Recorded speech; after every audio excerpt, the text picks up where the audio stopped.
Perkenalkan, nama saya Yosep Mangadu Simatupang dengan NIM 11S23008. Di sini saya akan menjelaskan mengenai OSI model, di mana video ini bertujuan untuk agar kita memahami jaringan komputer yang bekerja di belakang layar yang selama ini kita hanya berfokus pada interface saja, di mana pada kali ini saya akan menjelaskan bagaimana jaringan komputer itu bekerja dalam hal seperti OSI model contohnya. Nah, OSI model itu sendiri atau Open System Interconnection ini adalah kerangka konseptual yang digunakan untuk memahami dan merancang bagaimana sistem jaringan komputer berkomunikasi satu dengan yang lainnya. Di mana model ini terdiri dari 7 lapisan yang masing-masing memiliki fungsi spesifik dalam proses komunikasi data. Nah, adapun tujuannya OSI model itu sendiri terdapat sebagai berikut, seperti contohnya itu standarisasi komunikasi jaringan, memungkinkan perangkat dari vendor berbeda bekerja sama, dan seperti memberikan kerangka kerja untuk integrasi teknologi terbaru.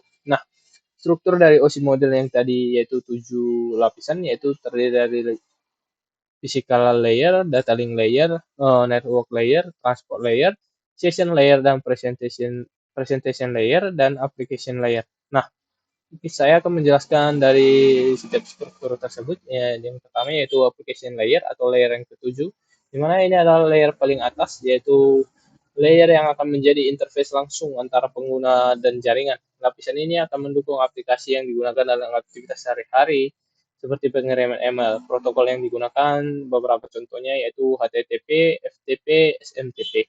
Di mana fungsi utamanya yaitu mendukung aplikasi jaringan seperti browser, klien email, dan aplikasi berbasis cloud lainnya.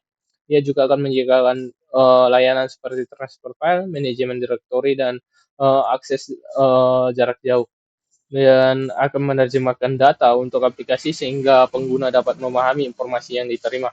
Nah, kemudian yaitu layer presentation layer, layer yang keenam yaitu yang bertanggung jawab untuk menerjemahkan dan memformat, menyesuaikan data agar dapat dipahami oleh aplikasi maupun jaringan. Proses ini juga memastikan bahwa data dari pengirim dan penerima kompatibel dan memungkinkan keamanan data dalam pengiriman data. Contohnya yaitu seperti fungsi utamanya ini yaitu enkripsi dan deskripsi untuk mengamankan data dengan enkripsi dan mengirim dan mendeskripsi saat diterima. Seperti dalam WhatsApp yaitu sering kita baca yaitu data di pesan ini dikirim secara encryption yaitu untuk memastikan keamanan dari pengiriman pesan ataupun data yang kita kirimkan. Kemudian yaitu kompresi dan kompresi untuk mengurangi ukuran data, yang kemudian format data yaitu untuk mengubah format dan menjadi standar seperti ASCII, JPG ataupun MPG.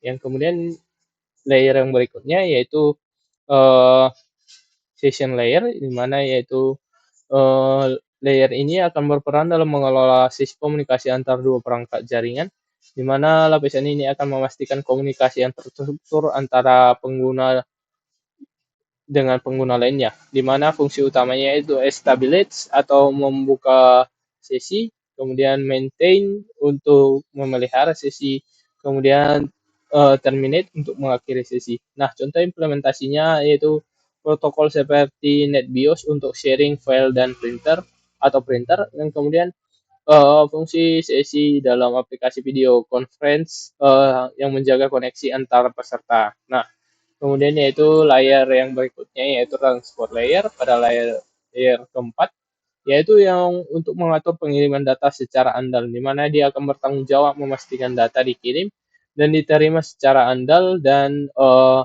dia akan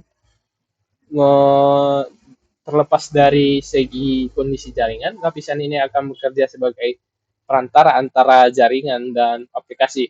Lalu protokol yang digunakan seperti TCP maupun UDP, di mana protokol yang untuk TCP yaitu untuk protokol yang andal dalam pengendalian koneksi, kemudian UDP itu protokol yang untuk protokol ringan dan pengiriman cepat tanpa memerlukan pengendalian koneksi. Seperti fungsi utamanya yaitu segmentation, yaitu memecah data menjadi segmen-segmen kecil untuk dikirimkan melalui jaringan. Kemudian flow control untuk mengatur kecepatan pengiriman atau agar data tidak melebihi kapasitas penerima. Kemudian error control, dia akan memastikan data yang rusak atau hilang dapat dideteksi dan dikirim ulang jika diperlukan. Uh, Contoh implementasi dari TCP yaitu pengiriman email ataupun browsing web, yang kemudian untuk UDP seperti aplikasi streaming video seperti YouTube dan juga layanan VoIP atau Zoomscape ataupun juga nantinya game online. Nah, kemudian yaitu network layer, yaitu network yang bertanggung jawab lapisan yang bertanggung jawab untuk menentukan jalur terbaik dari data untuk mencapai tujuan melalui jaringan. Di mana lapisan ini mengelola pengalamatan logis yang memastikan setiap perangkat dapat dikenali secara unik, di mana protokolnya yaitu yang digunakan seperti IP dan juga ICMP, di mana fungsi utamanya yaitu routing, yaitu menentukan jalur terbaik untuk pengiriman paket dari sumber ke tujuan melalui router. Kemudian logika addressing, memberikan alamat unik pada perangkat menggunakan alamat IP. Kemudian contoh implementasinya yaitu menggunakan alamat IP untuk komunikasi antar perangkat di jaringan lokal dan internet. Kemudian routing paket melalui jaringan global menggunakan router. Nah, kemudian lapisan berikutnya yaitu data link layer atau layer yang kedua, yaitu untuk mengatur data dalam bentuk frame, yang dimana dia akan mengemas data menjadi frame untuk dikirim melalui jaringan fisik, di mana frame ini akan berisi informasi penting seperti alamat fisik dan deteksi kesalahan untuk memastikan data dapat ditransfer dengan benar dan antara perangkat dan terhubung langsung. Seperti contoh protokol yang digunakan pada lapisan ini yaitu Ethernet ataupun Wi-Fi, yang dimana fungsi utamanya yaitu error detection, yaitu memeriksa frame data untuk memastikan tidak ada kesalahan selama transmisi. Jika terjadi kesalahan, nantinya frame yang itu akan dibuang dan akan diminta dikirim ulang. Lalu MAC addressing, yaitu untuk menggunakan MAC address untuk mengidentifikasi perangkat secara unik di jaringan lokal nantinya. Dan kemudian contoh implementasinya yaitu komunikasi antara komputer dalam jaringan lokal menggunakan Ethernet dan atau Wi-Fi.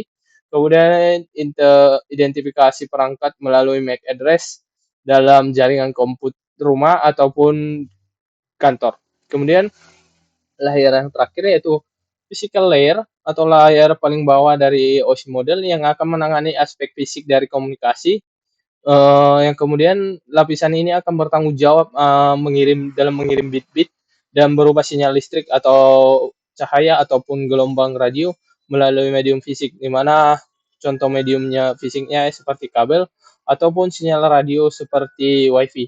Nah, fungsi utamanya yaitu untuk encoding, yaitu mengkonversi data digital menjadi sinyal fisik dalam mentransmisikan melalui medium.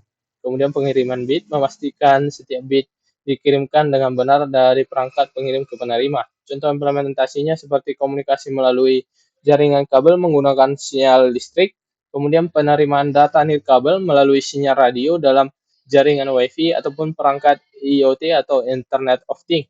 Kemudian setelah kita memahami tadi apa itu UC model, tentunya kita bertanya apakah hanya OSI model saja yang ada pada jaringan komputer? Tentunya tidak, di mana kita juga mempunyai model lain seperti TCP atau IP model, di mana perbedaannya yaitu dari segi UC model dia terdiri dari 7 lapisan, sedangkan TCP lebih sedikit yaitu terdiri dari 4 lapisan, dan juga dari segi fokusnya juga OSI model berfokus pada standarisasi, TCP berfokus pada komunikasi data handal.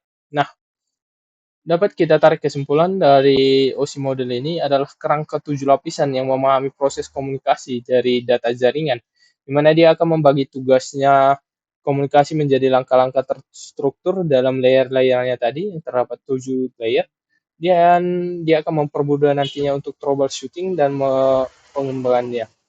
Dan kemudian meski tidak digunakan langsung, OSI menjadi dasar pengembangan protokol seperti TCP tadi, di mana TCP mengadopsi lapisan transport dari OSI, yaitu segmentasi flow control dan error control yang diterapkan dalam TCP. Dapat kita tarik kesimpulan, OSI model ini membantu memahami jaringan komputer modern dan standarisasi komunikasi antar perangkat. Nah, Demikian presentasi dari saya mengenai OSI model. Saya harap kiranya teman-teman dapat lebih tertarik dalam hal UC jaringan komputer. Jangan kita hanya melihat dari interface saja, kita juga harus tahu bagaimana dari latar belakang dari jaringan komputer itu. Sekian dari presentasi dari saya. Jika terdapat kesalahan dalam pengucapan, saya ucapkan mohon maaf dan saya ucapkan terima kasih untuk atensinya. Terima kasih.